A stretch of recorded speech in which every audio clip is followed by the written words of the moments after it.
Hello students, welcome to channel सब कुछ no.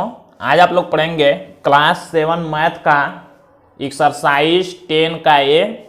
इससे पहले वाले पार्ट में आप लोगों ने 10A में 2 पार्ट का वीडियो आप लोगों ने देखा था, जिसमें हमने इंट्रोडक्शन बताया था, एक एक परिभाषा को, चतुर्भुज में किसको क्या कहते हैं, क्या क्या नाम होता है, और चतुर्भुज के प्रकार को, जो कि काफ़ी इम्पोर्टेंट इंट्रोडक्शन था। उसको जाने बिना आप लोग एक्सरसाइज को सॉल्व नहीं कर पाएंगे। तो ये पूरा डिटेल में आप लोगों ने जाना था। तो अगर आप लोग चैनल पर नए हैं, चैनल को सब्सक्राइब करिए, वीडियो को लाइक करिए और ज़्यादा से ज़्यादा शेयर करिए, ताकि सभी लोग आसानी से पढ़ाई कर सकें। आप लोग ये भी जानते हैं कि अब स्कूल खुलने लगे हैं। क्लास 6, 7, 8 के बच्चों का क्लास शुरू हो चुका है स्कूलों में, लेकिन चूंकि अब टाइम कम है आप लोगों के लिए, अब नया सत्र भी शुरू होगा, इसलिए आप लोग घर से ऑनलाइन आसानी से पढ़ाई कर सकते हैं। हमने पूरा चैप्टर डिटेल में पढ़ाया हुआ है। तो यहाँ पर देखिए, अब आप लोग देखेंगे एक्सरसाइज 10A का फर्स्ट क्वेश्चन। तो यहाँ दिया हुआ है, फर्स्ट क्वेश्चन है आकृति में चतुर्भुज ABCD में। देखिए यहाँ पर आकृति चतुर्भुज ABCD दिया हुआ है। तो कह रहा है, इसमें क्वेश्चन पूछा हुआ है उस फिगर को देख के, इस आकृति को देख के, और इसका आंसर बताना है। जो हमने इंट्रोडक्शन पहले पार्ट में आप लोगों को बताया था, उसी के हिसाब से क्वेश्चन दिया हुआ है। तो हम लोग देखते हैं इसको। देखिए फर्स्ट क्वेश्चन में कह रहे हैं, ए क्वेश्चन है कितनी भुजाएं हैं। इस फिगर में देख के बताना है कितनी भुजाएं हैं। हमने आप लोगों को बताया था, ये जो चतुर्भुज में जो रेखाखंड होते हैं, जिनसे 4 रेखाखंडों से घिरा हुआ बंद आकृति चतुर्भुज कहलाता है। इन्हीं रेखाखंडों को भुजाएं कहते हैं। रेखाखंड मीन्स ये लंबाई जो रेखाएं हैं। तो 1, 2, 3 और 4 हैं। तो कितनी भुजाएं हैं कह रहा है, तो हम लोग लिखेंगे 4। ये आंसर हो जाएगा। बस एक ऐसे एक एक वर्ड का आंसर है। फिर देखिए कह रहा है कितने अंतःकोण है। हमने आप लोगों को बाह्य कोण और अंतःकोण भी बताया था। यही अंतःकोण मतलब अंदर के कोण होते हैं। तो कितने हैं हमने बताया था, चतुर्भुज में 4 अंतःकोण होंगे। तो कितने अंतःकोण का है, तो हम लोग लिखेंगे 4। या तो ऐसे लिख सकते हैं, नहीं तो शब्द में लिख सकते हैं 4। क्वेश्चन सी देखिए दिया है, सम्मुख कोणों के कितने युग्म है। सम्मुख कोण भी हमने बताया था। सम्मुख कोण हमने बताया था ऐसे आमने सामने तिरछा में लेते हैं। आमने सामने के कोणों को सम्मुख कोण कहते हैं। इसका ये है, इसका ये है। तो कह रहा है सम्मुख कोणों के कितने युग्म है। युग्म मतलब होता है जोड़ा। जोड़ा किसको कहते हैं, देखिए ये सम्मुख कोण हो गया, तो एक जोड़ा हुआ, जोड़ा में दोनों आएंगे। एक जोड़ा ये हुआ, तो जोड़ा में पूछेगा तो 2 जोड़े हो गए। तो कह रहा है सम्मुख कोणों के कितने युग्म हैं, तो हम लोग लिखेंगे 2 युग्म, मतलब 2 ही जोड़े हैं। 2 जोड़े मतलब 4 हो गए। संलग्न भुजाओं के कितने जोड़े हैं कह रहा है। देखिए संलग्न भुजाएं हमने बताया था, एक में जो लगे हुए भुजा होंगे उनको संलग्न भुजाएं कहते हैं। तो देखिए अगर मान लीजिए हम इस वाले भुजा को लेते हैं इसको, तो इसका संलग्न कौन होगा, इसमें लगा हुआ, देखिए ये भी भुजा है और ये भी भुजा लगा हुआ है। तो इस एक भुजा में संलग्न 1, 1, 2 हो गए। अब मान लीजिए अगर इस भुजा का हम लोग लेते हैं, तो इसमें ये लगा है, इसमें ये लगा है, 2 इसमें भी लगा है।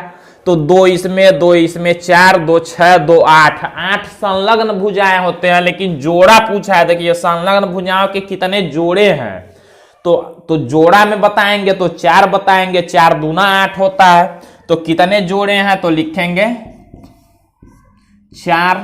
ये आंसर हो जाएगा। कितने विकर्ण होंगे। विकर्ण देखिए कहते हैं, हमने बताया था तिरछी लाइन ऐसे खींचते हैं, ऐसे खींचते हैं, वही विकर्ण होता है। तो कितने विकर्ण होंगे, तो हमने बताया भी था आप लोगों को 2 विकर्ण होते हैं। 2 विकर्ण लिखेंगे, ये आंसर हो जाएगा। अगर वही विकर्ण का जोड़ा पूछता तो एक ही बताते, एक जोड़ा, जोड़ा में 2 आ जाएंगे। फिर देखिए यहां पूछा क्या AB, BC, CD और D। ये देखिए कह रहा है क्या AB, ये AB है, ये BC, ये CD, ये D है, में से कोई विकर्ण है। कह रहा है कि ये जो ए बी रेखाखंड है, बी सी रेखाखंड है, सी डी रेखाखंड है, डी ए रेखाखंड है, इसमें से कोई विकर्ण है? तो आप लोग कहेंगे नहीं, क्योंकि विकर्ण ऐसे होता है, ऐसे होता है। तो कोई विकर्ण है तो आप लोग क्या लिखेंगे? आंसर में लिखेंगे नहीं। ये आंसर हो गया। अब देखिए कह रहा है कितने शीर्ष हैं। शीर्ष हमने बताया था कि जहां पर दो भुजाएं मिलती हैं, तो एक ये शीर्ष होता है, एक ये, एक ये, एक ये, 4 शीर्ष होते हैं हमने बताया था। कितने शीर्ष हैं कहाँ है? तो आप लोग लिखेंगे आंसर में 4। यही आंसर हो गया। देखिए कितना इजी है। तो इंट्रोडक्शन में हमने सब कुछ बता दिया हुआ है। इंट्रोडक्शन आप लोग ध्यान से देखेंगे चैप्टर का, तो ये सारी चीजें आप लोग आसानी से सीख जाएंगे। अब हम लोग क्वेश्चन सेकंड को देखते हैं। तो देखिए यहाँ सेकंड क्वेश्चन दिया हुआ, उपर्युक्त आकृति के आधार पर अपनी अभ्यास पुस्तिका में रिक्त स्थानों की पूर्ति कीजिए। यही जो फिगर पहले वाले क्वेश्चन के लिए था वही फिगर दूसरे वाले के लिए भी है। कह रहा है इसी फिगर से बताना है ये रिक्त स्थानों की पूर्ति करना है। तो देखिए कहाँ है? क्यू, खाली जगह दिया है, क्षेत्र में स्थित है। क्षेत्र हमने बताया था। देखिए जब चतुर्भुज के जो अंदर होंगे उनको कहते हैं अंतः क्षेत्र। अंतः क्षेत्र मतलब जैसे अंतः कोण था तो अंतः क्षेत्र, बाहर जो बिंदु होंगे उनको बाह्य क्षेत्र कहेंगे। तो कह रहा है क्यू क्षेत्र में स्थित है। किस क्षेत्र में? देखिए अंदर है कि बाहर है? तो अंदर है, अंदर को कहते हैं अंतः क्षेत्र। तो क्यू लिखेंगे क्या? अंतः क्षेत्र में स्थित है। इसी तरह आर को बताना है। आर कहाँ है? देखिए बाहर है, तो बाहर के लिए बाह्य लिखते हैं, बाह्य क्षेत्र में स्थित है। इसी तरह टी को पूछा है। देखिए टी कहाँ है? न तो बाहर है न तो अंदर है। कहाँ है? इस भुजा डीसी पर। ये भुजा क्या है? भुजा इसको कहते हैं, रेखाखंड की लंबाई को डीसी कहते हैं इसको। तो डीसी पर स्थित है ये टी। तो हम लोग क्या लिखेंगे? टी भुजा डीसी पर, भुजा डीसी पर स्थित है। इस भुजा का नाम हो गया, हमने बताया था आप लोगों को इंट्रोडक्शन में कि डीसी, इसका नाम क्या पढ़ेंगे? रेखाखंड का डीसी। डी से सी तक है तो डीसी। तो इसी डीसी पर ये देखिए बिंदु टी है, तो वही हमने लिखा भुजा डीसी पर स्थित है टी। तो इस तरह से क्वेश्चन 2 भी पूरा होता है। अब हम लोग क्वेश्चन 3 को देखते हैं।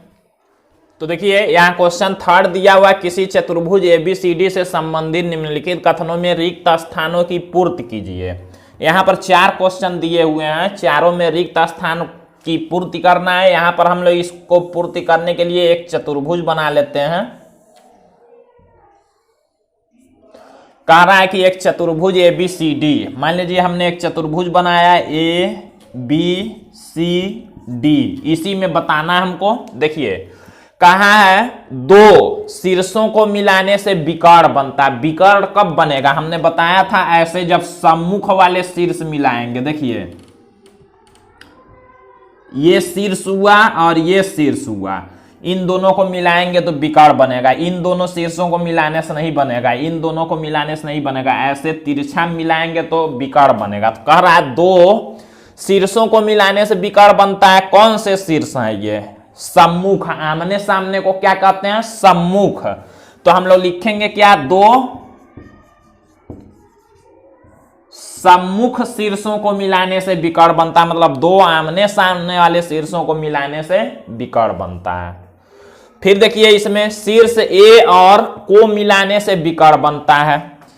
ए और किसको मिलाने से विकर्ण बनेगा? इस फिगर में देखिए ए को किससे मिलाएंगे? सी है, तो शीर्ष ए और क्या लिखेंगे? शीर्ष सी। शीर्ष ए और शीर्ष सी को मिलाने से विकर्ण बनता है। यहां देखते हैं शीर्ष डी और को मिलाने से विकर्ण बनता है। डी और किसको मिलाएंगे तो विकर्ण बनेगा? बी को। तो शीर्ष डी और शीर्ष बी को मिलाने से विकर्ण बनता है। चतुर्भुज का एक विकर्ण इसे त्रिभुजों में विभाजित करता है। मान लीजिए चतुर्भुज का एक विकर्ण अगर हम लोग खींच दें इसमें, देखिए एक विकर्ण खींचा हुआ है, कह रहा है कि चतुर्भुज का एक विकर्ण जो होगा इसे त्रिभुजों में विभाजित करता है, मतलब कितने त्रिभुज बना देता है। देखिए एक एक दो, एक विकर्ण अगर खींचेंगे तो दो त्रिभुज बन जाएंगे, तो वही कह रहा है चतुर्भुज का एक विकर्ण इसे दो त्रिभुजों में विभाजित कर देता है। हो गया हमारा। तो इस तरह से क्वेश्चन थर्ड भी कंप्लीट होता है। अब हम लोग एक्सरसाइज 10A का लास्ट क्वेश्चन नंबर 4 को देखेंगे।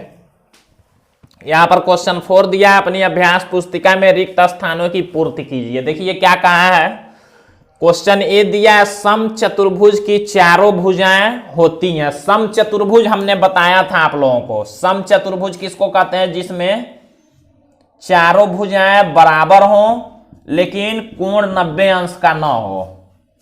तो यही क्या है, समचतुर्भुज की चारों भुजाएं क्या होती हैं, बराबर हमने बताया था। तो लिखेंगे बराबर। फिर देखिए आयत के कोण समकोण होते हैं।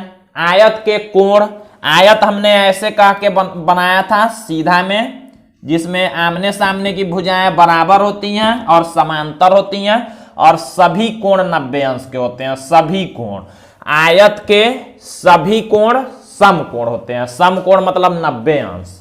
तो आयत के सभी कोण, सभी लिख सकते हैं या सभी के जगह पर आप लोग प्रत्येक भी भर सकते हैं। क्वेश्चन देखिए, ये बुक में जो आंसर दिया हुआ है, बुक में उत्तरमाला जो दिया हुआ है वो गलत दिया हुआ है, तो उसको आप लोग सही करेंगे।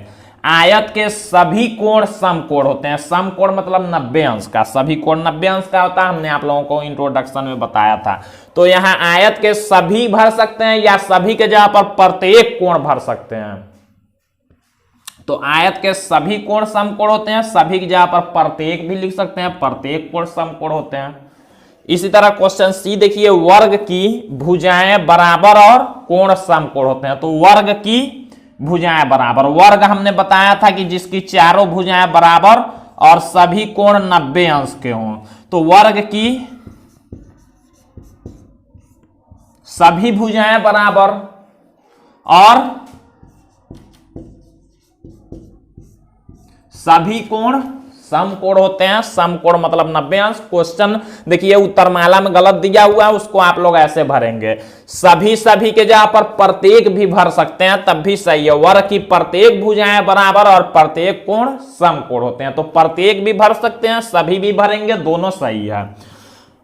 क्वेश्चन डी दिया हुआ देखिए, समलंब चतुर्भुज की भुजाओं का एक युग्म समांतर होता है। कौन सी? समलंब चतुर्भुज देखिए ऐसे होता है, आमने सामने की दो भुजाएं समांतर और ये दोनों असमांतर होती हैं। तो कह रहा है कि समलंब चतुर्भुज की भुजाओं का एक युग्म समांतर होता है। तो कौन सी भुजाओं की? आमने सामने। समलंब चतुर्भुज की आमने सामने की भुजाओं का एक युग्म समांतर होता है, आमने सामने का। तो क्या लिखेंगे? आमने सामने को कहते हैं सम्मुख। आमने सामने को शुद्ध हिंदी में कहते हैं सम्मुख। तो क्या भर देंगे? समलंब चतुर्भुज की सम्मुख भुजाओं का, सम्मुख मतलब आमने सामने की भुजाओं का एक युग्म समांतर होता है। तो ऐसे भर लेंगे। उत्तरमाला में आप लोगों के गलत दिया है, उसको आप लोग बना लेंगे ऐसे।